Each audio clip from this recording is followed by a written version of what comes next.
The Columbia Broadcasting System presents yours truly, Johnny Dollar.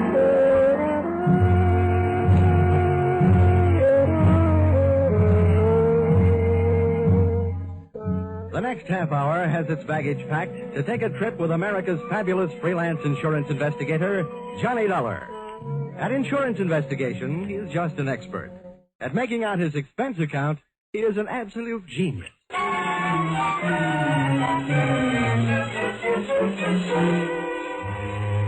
Expense account submitted by Special Investigator Johnny Dollar to Home Office, Oriental West, Cargo Bonding Company, San Francisco.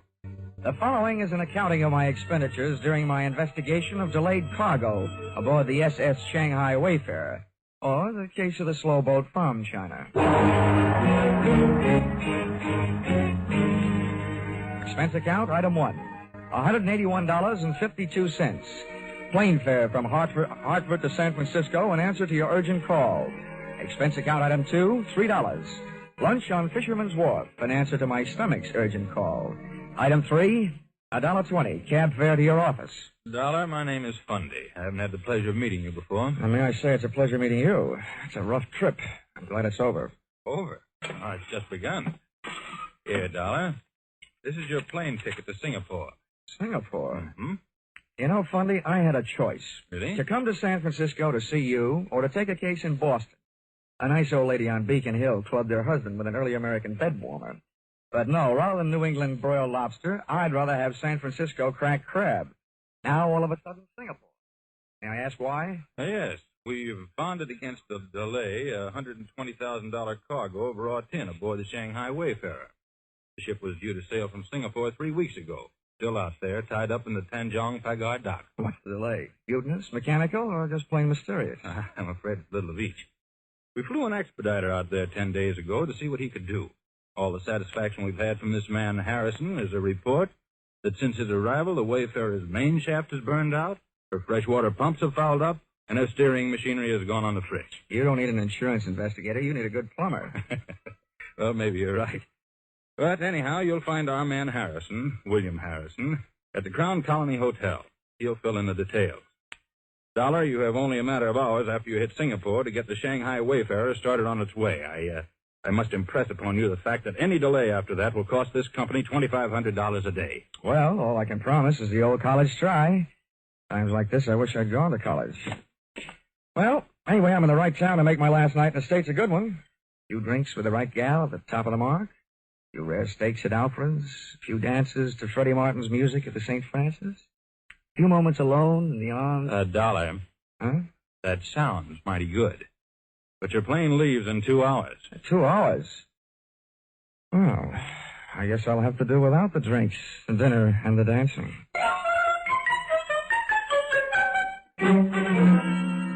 Expense account item 4, $120. Lost in the course of teaching fellow passenger how to play poker. My mother warned me never to play cards with strangers on trains or steamships. I wish she'd included airplanes.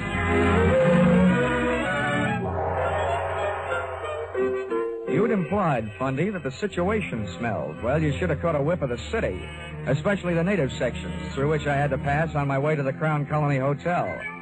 I found it on Anson Road. I found myself a room. I also found William Harrison's room. Harrison? Hey, Harrison.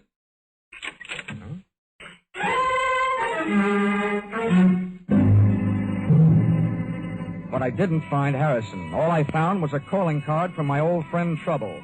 Wherever Harrison was, he didn't want to be, and he left a trail of broken furniture and blood to prove it. I searched the dresser. Shirt size, 14. Socks, 9. That meant Harrison was a small man. I went to the bathroom, shaving brush and toothbrush still wet, indicating that he'd been there not too many hours before I arrived. Then I tried the wastebasket. In addition to one large glob of used chewing gum, an empty cigarette package, and some old Kleenex, I found a swizzle stick with a name on it. The Collier Key Bar. Well, all that meant was that Harrison had a head cold and had been trying to cure it with Singapore slings. But at least I knew where he'd been drinking it. The Collier Key Bar looked out on the harbor. It was dark enough inside to give a man a good excuse for drinking nightcaps at noon. Your pleasure, sir? Say, how are you on mixed drinks? Mixed drinks.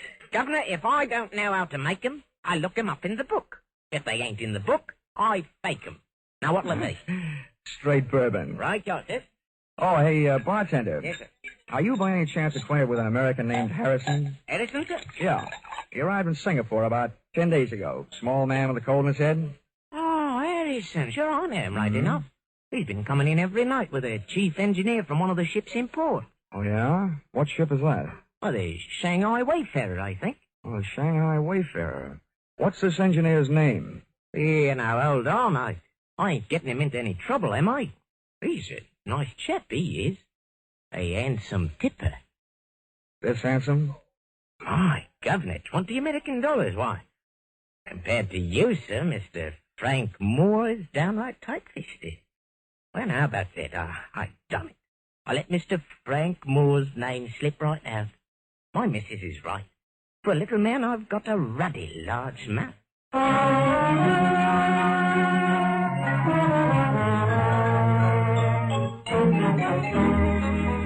Expense account, item 5. Rickshaw fare to the Tanjong Pagar docks, 10 cents. Tip to Pony Boy, $1. The ships moored fore and aft of the Shanghai Wayfarer were busy stuffing the pungent treasures of the East into their deep steel pockets. The only sign of life aboard the Shanghai Wayfarer was the right hand of the burly gangway watch. It was holding a knife with a 6-inch blade and slicing thin slivers off a plug that looked more like tar than tobacco. As a gangway watch, he might have been fine. But as a reception committee, he was no Elsa Maxwell. That's far enough, mate. There's nobody aboard and there's nobody coming aboard. It's all right with me. All I want's a little information. Where can I find your chief engineer, Frank Moore? You come to the wrong place. Try the icebox over at the Singapore police. They fished him out of the harbor this morning, stabbed to death. Oh? Any idea who did it? They're holding some dame he's been playing around with. No, I don't know her name. Have they got anything else? Listen, mate, my job is to guard the ship, not answer questions. Okay, have it your way. Oh, watch out for pirates. The British Chief Inspector, Singapore Police, gave me everything except an invitation to tea. But unfortunately, he never even heard of Harrison. He took me into the morgue, and a look at Frank Moore's body told me nothing I didn't already know. He'd been stabbed, all right, and whoever had killed him had sunk him with a hole in one. As for his personal effects, his Maritime Union card confirmed the fact that he was indeed the chief engineer of the Shanghai Wayfarer. A stack of crisp American $20 bills in his wallet made me wonder whether he hadn't been picking up a little extra pin money for delaying the departure of his ship. And finally, a photograph that made me admire the late Mr. Moore's taste in women. Whoever it was that said, "Never the twain shall meet," should have met her. She was half caste and all woman. Her picture was inscribed to Frank Moore, "Yours forever, Chandra." From the inspector, I learned 2 more things. 1, the fact that the police had already questioned and released her. And 2, her business address, the Wardlaw Bar on Malay Street. Hello,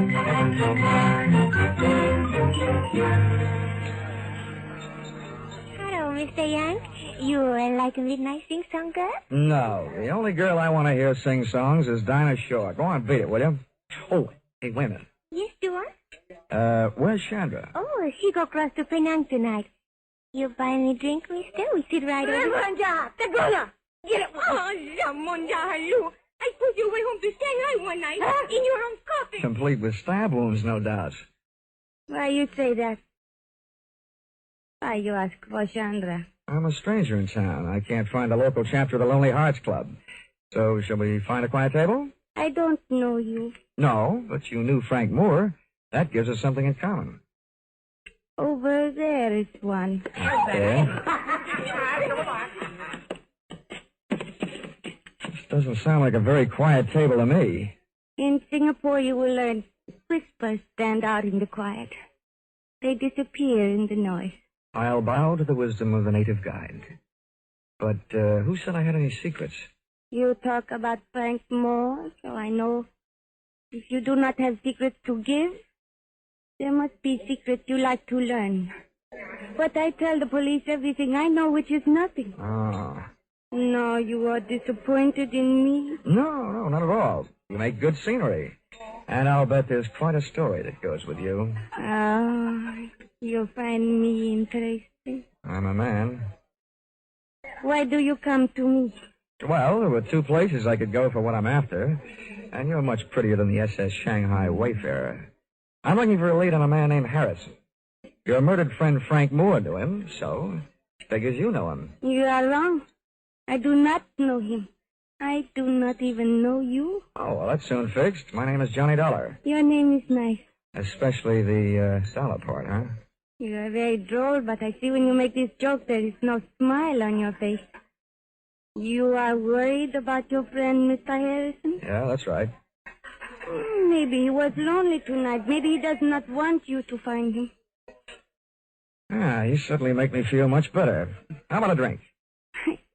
I never drink before midnight. All right, then I'll wait. We'll have one then. All right, Johnny.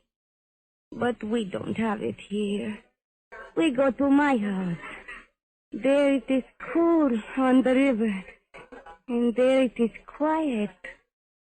So we do not have to whisper.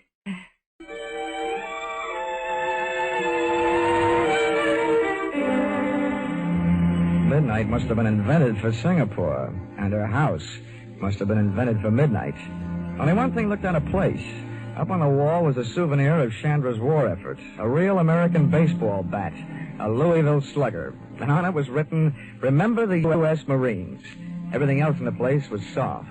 The lights, cushions, and Chandra. It is nicer to drink here, no? Yeah, may I say, it's a mite intoxicating without a drink. I wish the boys back in my high school senior class could see me now. What do you mean? In the graduation annual, they predicted I'd be a bookkeeper. Oh, I do not understand you. And neither did the boys in my senior class. Johnny, please say things I can understand. I want to know you better. Maybe if I stop talking altogether, you'll get to know me better. Johnny.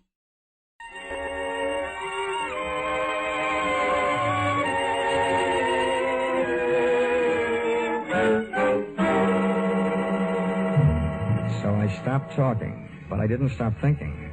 When I'd mentioned Harrison to Chandra earlier, she said maybe he was lonely tonight. If she didn't know him or anything about him, I wondered how she knew that he was missing tonight and not for a couple of days, or maybe even longer. Besides, the boyfriends of women like her don't keep secrets. I still assumed that if Frank Moore had known Harrison, Chandra had known Harrison. I also assumed that she'd spited me into her parlor for purposes other than social. And that notion was seconded soon after I had it, when somebody kicked the door open. Hey, thank you, Johnny Dollar. The two boys in the door were not from Western Union, and ugly as they were, Chandra left my side to join them, which made me think that maybe my senior class had been right. Looking at that trio, 6 eyes and 2 guns glaring at me, I wished I was a bookkeeper.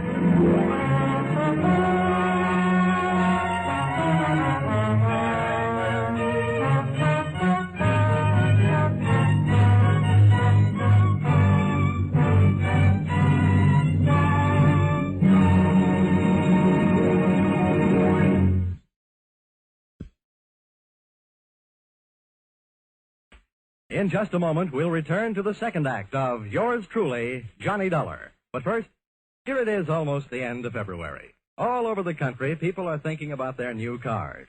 All but one man. And he remains quite content with his old automobile and wearing apparel. An ancient Maxwell and a well-worn toupee. For these reasons, and for several others, named Mary, Dennis, Don, Phil, and Rochester, he now has the #1 comedy show in America. All over the country, people think about him, too, every Sunday night. Hear the Jack Benny Show with Claude Rains as Jack's special guest next Sunday on all these same CBS network stations. And now, back to Yours Truly, Johnny Dollar. The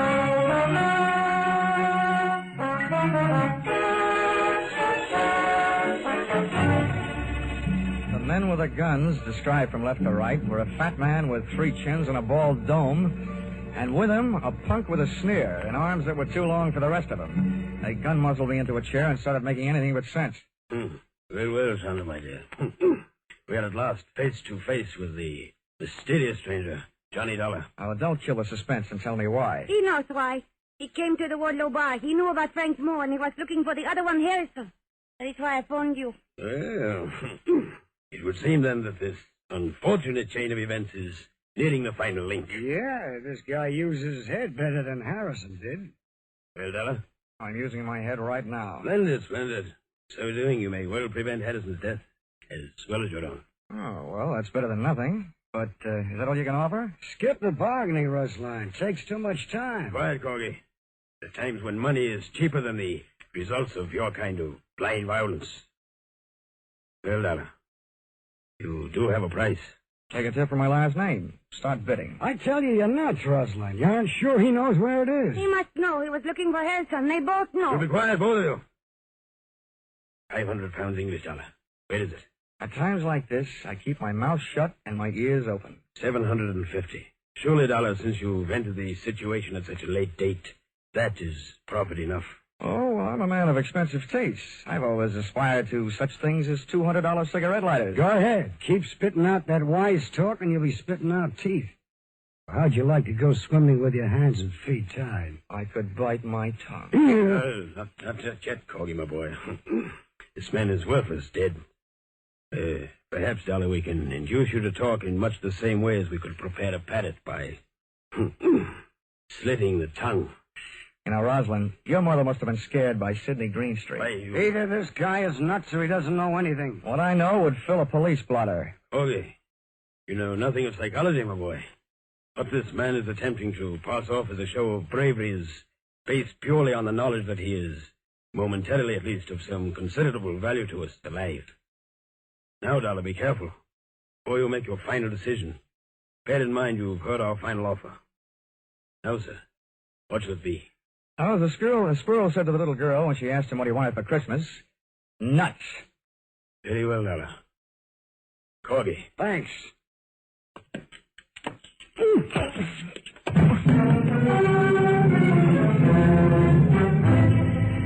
I finally came to in the dark, trussed up like a turkey, and lay there trying to figure it out.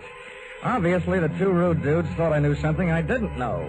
But what I did know was that finding Harrison had turned into a big, fat headache. Also, that I had accomplished exactly nothing towards speeding the SS Shanghai Wayfarer over the bounding main. While I was comforting myself by repeating over and over that old insurance company soother, never say die, I discovered I wasn't alone. Hello. Huh? Who are you?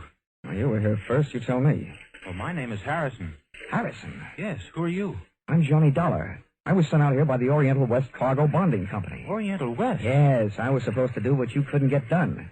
And look at me now. Getting hit over the head and dumped in here must be par for the course. How long you been here, and why? I've been driving myself crazy trying to figure that out. Well, this little guest house, wherever we are, must only have one set of proprietors.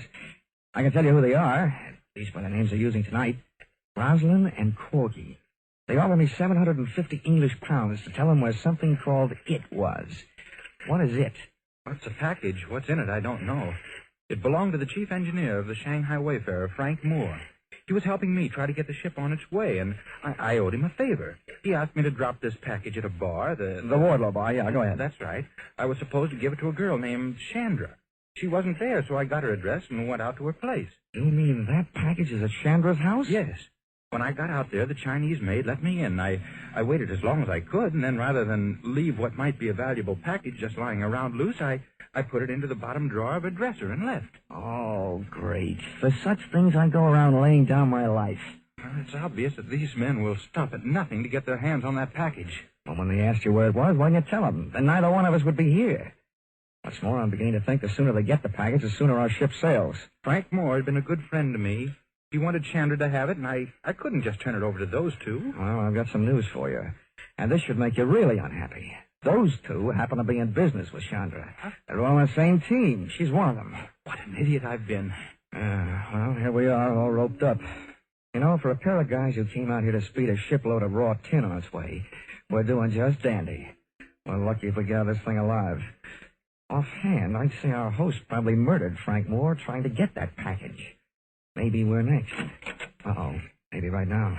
A beam from a powerful flashlight stabbed us in the eyes. The sudden change from too much dark to too much light kept us blinded. Well, look who's here. At least the voice behind the glare wasn't Rosalind's and it wasn't Corky's. But it was a familiar voice, one I'd heard and heard lately. He walked in on us, the flash in one hand, and in the other, a knife with a 6-inch blade. At first I wondered whether it was the one that had been buried in Frank Moore's back. And then I remembered where I'd seen it before. The man bending over us was the burly gangway watch from the Shanghai Wayfarer. And you told me to watch out for pirates. Well, this situation is getting a little overcrowded. I didn't think there was room for any more. What do you want? You know what I want, Dollar. The same thing Rosalind and Corgi are ripping your hotel room apart for right now. Now, don't tell me you're looking for it, too. 2 things I know about that package, mister. The name is Rourke. Okay, Rourke. One thing I know is that it's dangerous company. The other is I want no part of it. The only thing I'm interested in is getting the Shanghai Wayfarer out of port. That won't be hard once I get that package. Where is it, Dollar? I'll trade the answer to that question for a little freedom. Okay. Hold still. Thanks. Harrison's next. I want him with us in case he's lying. All right. Okay, Harrison, roll over. Hey, you! When Rourke bent over Harrison, I drop-kicked the flashlight out of his hand, ran across the darkened room, through the open door, and kept on running. Sometimes the long way around is the shortest way home, so I headed for Chandra's house. I not only had some getting even to do, but I had some curiosity to satisfy. Somehow the Shanghai Wayfarer's failure to sail on schedule was tied up with a mysterious package. But how? Why? I decided I'd earned the right to see what was in that package.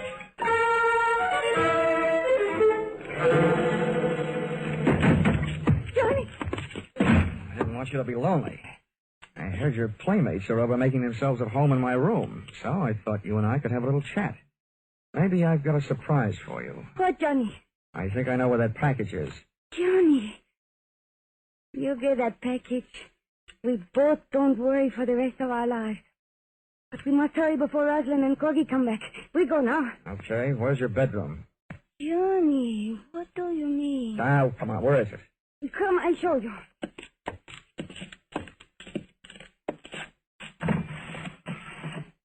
No, it cannot be. There's another one, no. And it's been here all the time. And now while I open this thing, you can go and have yourself a nervous breakdown.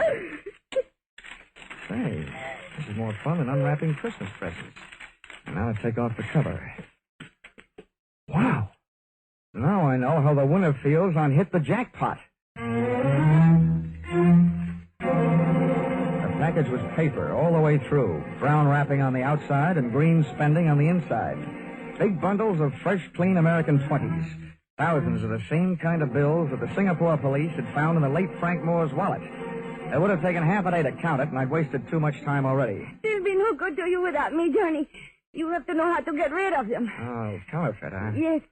They are made in China. Frank Moore brought them from Shanghai to Rosalind to take to the States, but Rosalind was not here in Singapore. He was late, so Frank had to make some accident happen to his ship to keep it from sailing. But then he changed his mind. He decided he would give the money himself, but Rosalind caught up with him. Oh, I see. He was sending them to you by way of Harrison, just before he was knifed by Rosalind, huh? Who talked him into that? You, by any chance? You and I could be very rich, Johnny. You never give up, do you? There's $500,000 there. Mm-hmm. Yeah, that should buy about 50 years in jail. I'm taking this down to customs and you with it. No, I do not think you do. Uh-huh. Time to play another visiting team. Come on, beautiful. I don't want you in the way. Let go of me, Harrison. I grabbed her, lashed her wrist with a cord from the package, and since she liked money so much, I stuffed her mouth with a fistful of those troublesome $20 bills. I locked her and the rest of the loot into a closet and dashed into the other room looking for a weapon. And then I remembered that Louisville slugger from the U.S. Marines. I was glad they'd landed. I grabbed it off the wall, got a toehold in the carpet on the left side of the door, wrapped my fingers around the bat, swung on the back of my shoulder, and waited. Sandra, my dear, we just came... Oh! 2 out and 1 to go. Go! 3 outs, and the side is retired. What a ball game. First, I take your guns. And now we sit and wait for you to wake up. I'll take over from here on in, Dollar. Huh? Oh, I don't know about that, Rourke. I happen to be the guy who has the gun. Oh? Well, here. Take a look at this. What's in your wallet that I want to look at? More hot 20s? I'm not taking my eyes off you, Rourke. Okay, I'll turn around with my hands up, and then you can look at it. Okay, fair enough. But if you so much as move, I'll start shooting. That's the deal. Oh, it's a fine time to learn this. Are you satisfied? John Joseph Rourke, U.S. Treasury Department. Come on in. I'm sorry I couldn't come out into the open before, Dollar, but I was too close to the payoff of this case to take any chances. Well, you know, I'm beginning to think that just being in this town is taking chances. That counterfeit's been funneling through this port on its way from China for months. We had more staked out for a long time, but this is the first shot we had at the top. That's him lying there on the floor, Roslyn. Now I've got him. Oh, your pal Harrison told me where I can find the only other thing I need, that package of hot money in the dresser drawer. Oh, it's now moved into the bedroom closet, along with a package of hot woman. Well, then, Dollar, it looks like my job out here is just about done. Yeah, I guess so. Hey, wait a minute. Hmm? You're from the Treasury Department. Yes? Well, then after you get all these birds into their cages, how about helping me make out my income tax?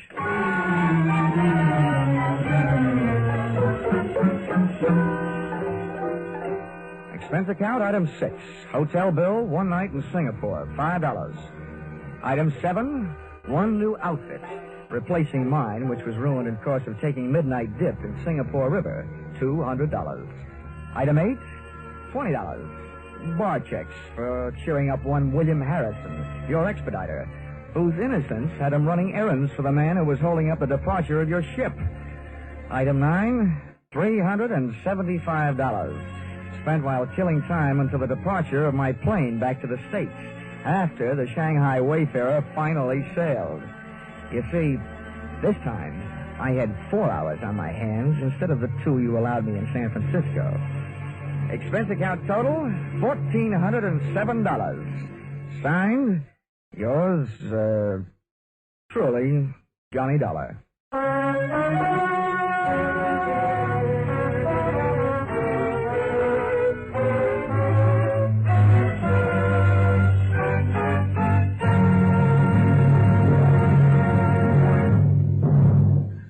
In just a moment, we'll tell you about next week's Johnny Dollar Adventure. But first, for more exciting drama in the mystery and adventure line, remember CBS 2 thrill-packed Saturday night shows, The Adventures of Philip Marlowe and Gangbusters. Be sure to hear Philip Marlowe and Gangbusters tomorrow night on most of these same CBS network stations. Next week, CBS will take you adventuring with Johnny Dollar, hitting the hot spots in Palm Beach and New Orleans, with the star of Hades, Diamond, on a trip all points south. Charles Russell plays the role of Johnny. Our music is composed and conducted by Mark Warnow. Yours truly, Johnny Dollar, is written by Paul Dudley and Gil Dowd, and is produced and directed by Richard Sanville for CBS, the Columbia Broadcasting System.